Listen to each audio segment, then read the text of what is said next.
Terima kasih Anda masih bersama kami. Bagi Anda yang baru saja bergabung, kami hadirkan kembali 3 berita utama hari ini. Eksekusi rumah di Kabupaten Demak berlangsung ricuh. Pemilik rumah mengadang petugas eksekusi. Dapur SPPG Wong Solo di Kabupaten Boyolali menjadi dapur percontohan untuk program makan bergizi gratis karena mengandalkan pangan lokal. Diduga karena makanan makin menipis dan habis terganggu akibat penebang liar. Gerombolan kera ekor panjang menyerbu pemukiman dan lahan pertanian warga di Kabupaten Temanggung.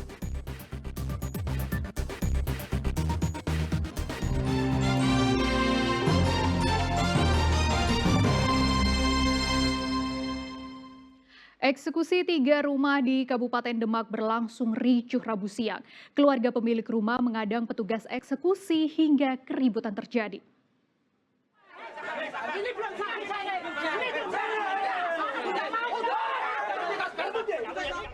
Kericuhan terjadi saat keluarga pemilik rumah Edi Budi Santoso berusaha menghalangi petugas eksekusi. Keributan pun tak terelakkan. Eksekusi terhadap 3 rumah ini terjadi di RT 1 RW 2 Desa Rejosari, Kecamatan Mijan, Kabupaten Demak, Rabu siang. Meski mendapat perlawanan pihak warga, petugas tidak mundur. Petugas bertindak tegas dengan mengeluarkan satu persatu keluarga pemilik rumah keluar dari lokasi agar kericuhan tidak meluas. Setelah seluruh keluarga dievakuasi, proses evakuasi pun dilakukan. Eksekusi sesuai keputusan Pengadilan Perdata Mahkamah Agung Jakarta yang memenangkan pemohon Muda Kirin terkait lahan sengketa seluas 796 meter persegi. Di atas lahan telah berdiri 3 rumah yang ditempati 6 keluarga. Tanah yang sudah lama di pengadilan. Saya kan sudah ini 2 tahunan ada di sini. Ini sebelum saya. Jadi tahapannya sudah selesai semua. Tinggal eksekusi ini, Pak. Ya, jadi tahapannya sudah selesai semua. Akhirnya karena ini tidak mau keluar dari rumah, maka ya ini dilaksanakan eksekusi. Ini sebenarnya sudah diberitahu sebelumnya. Sudah, semuanya sudah selesai. Keluarga termohon mengaku tanah ini telah ditempati dan dibangun rumah selama 30 tahun lantaran berstatus tanah tak bertuan alias lahan kosong. Kekalahan termohon lantaran tanah tidak disertifikasi. Ini emang sengketa, tapi ini kata-katanya dari saksi yang sudah meninggal. Ini tanah desa atau Blumbang. Itu yang dikatakan saksi-saksi yang sudah meninggal, Pak. Terus pelaksanaan ini terus dalam sidang perdata misalnya. Sidang perdata, Pak. Ya. Dimenangkan yang Dulunya dimenangkan sini, Pak, tapi nggak dibikin sertifikat. Itu jelas, Pak. Terus dari tahun udah lama banget, Pak. Tiba-tiba sertifikat muncul, terus ini ada panggilan gitu, Pak. Lahan tak bersertifikat ini kemudian menjadi lahan sengketa hingga pengadilan.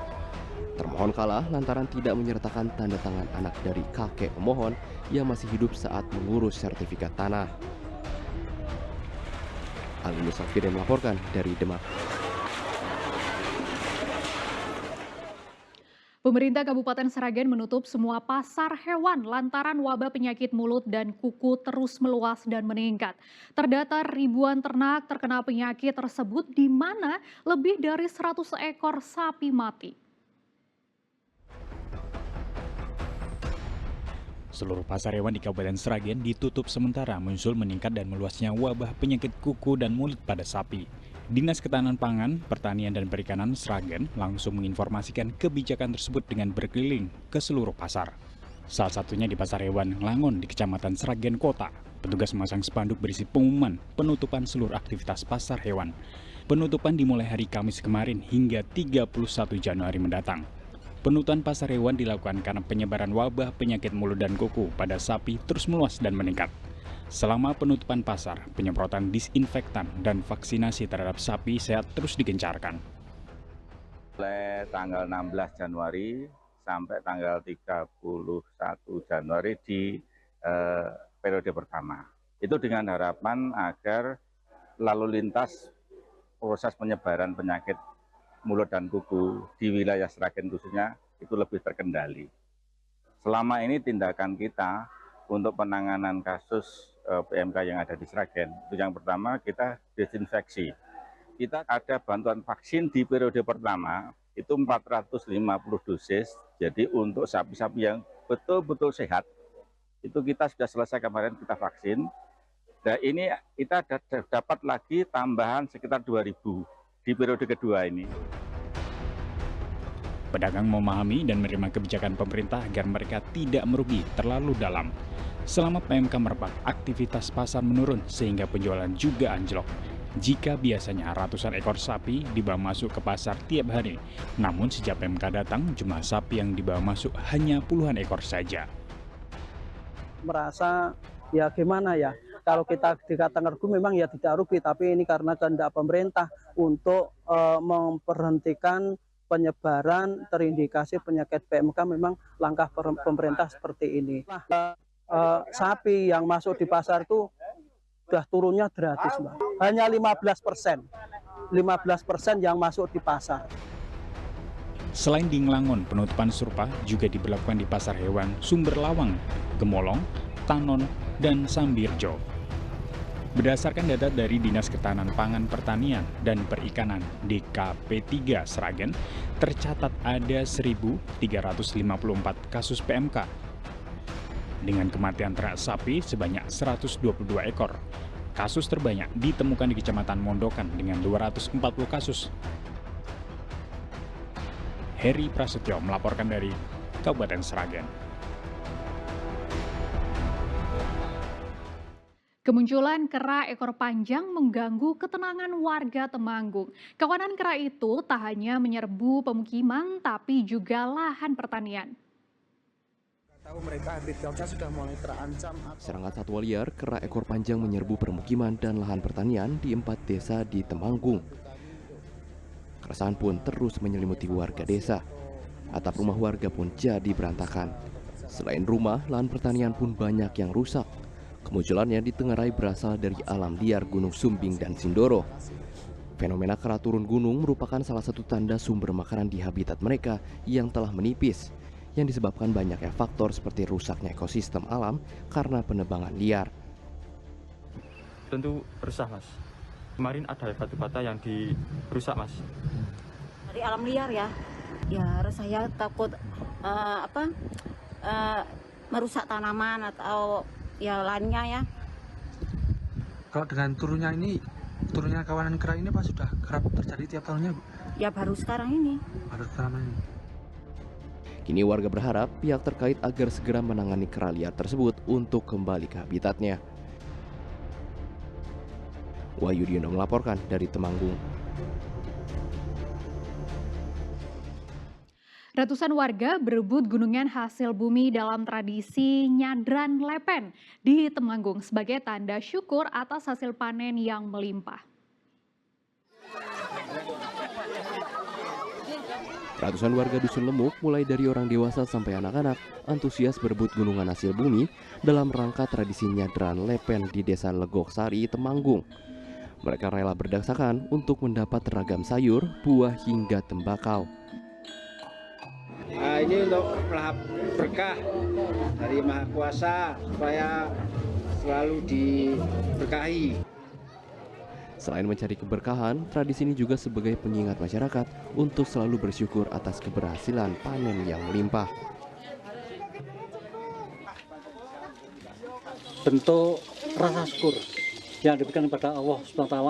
Maka dari itu, dari laksa masyarakat, setiap tahun di bulan-bulan Rajab kita menggali dana secara budaya untuk memperkokoh adat lokal yang ada di desa kami. Prosesi nyadran lepen diawali arak-arakan kirap bersama gunungan hasil bumi.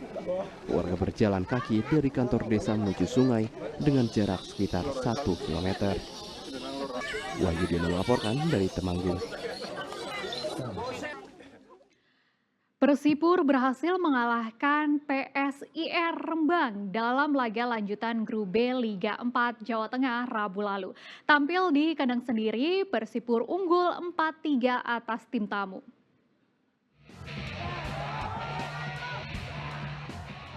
Bermain di depan para pendukungnya, Persipur Purwodadi langsung tampil agresif, menyerang sejak awal menit laga. Beberapa kali peluang tercipta dari kaki para pemain Persipur di Stadion Krida Bakti Purwodadi. Sampai akhirnya di menit ke-15, Persipur berhasil unggul lewat tendangan Ali Sodik. Namun selang 5 menit, tim tamu berhasil menyamakan kedudukan lewat tendangan Rudi Santoso. Posisi imbang justru membuat tim tuan rumah meningkatkan serangan. Hingga akhirnya tercipta 2 gol di menit 29 dan 35. Skor 3-1 bertahan hingga babak pertama usai. Di babak kedua, PSIR meningkatkan serangan untuk mengejar ketertinggalan. Tidak berhasil menciptakan gol, PSIR justru kebobolan pada menit ke-49 sehingga skor berubah menjadi 4-1. Di menit 55 dan 65, PSIR menciptakan 2 gol namun hingga akhir laga skor berakhir 4-3. Harapannya pertandingan selanjutnya akan meraih poin terus juga, harapannya seperti itu, karena apa, target kita ya lolos dulu di Liga Nasional seperti itu. Terima kasih. Kalau nambah pemain lagi kok dan ya dengan ini kelihatannya kita harus nambah. Soal kita nambah nanti di video kedua di tanggal 19 ini kita akan ada berapa pemain sudah masuk ada di manajemen dan ada pelatih. Dari laga pada Rabu lalu, Persipur berada di peringkat 3 klasemen sementara dengan perolehan 7 poin. Sedangkan PSIR berada di peringkat 5 klasemen dengan perolehan 3 poin. Arif Nur melaporkan dari Grobogan.